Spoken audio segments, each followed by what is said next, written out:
Hello everybody, this is Vita and I'm back to read another story from a book called Extraordinary Woman of the Bible, and this story is dedicated to Prisca. Prisca was also known as Priscilla. This was a special name for her, like a pet name. Prisca was a tent maker. Tents were used by people who traveled and moved from place to place. Prisca worked with her husband, Aquila. It was unusual then for women to work with men as equals.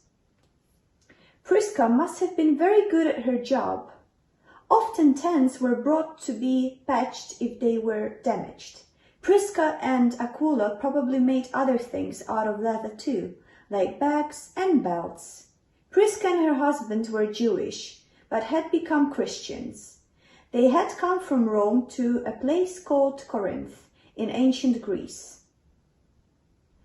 There they became good friends with Paul, one of Jesus' apostles. The apostles were followers of Jesus who taught his message. Paul was a tent maker too, and they all worked together. Not everyone agreed with what Paul said about Jesus, and some people became angry. Prisca, Aquila, and Paul had to be very brave.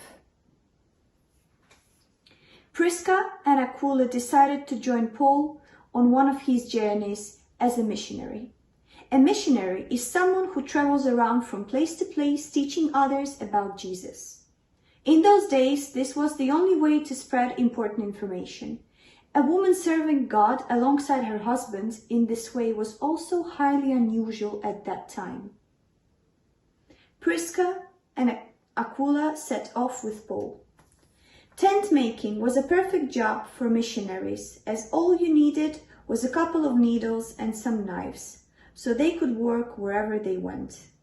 Prisca and Aquila invited people into their home for a meeting to talk about Jesus.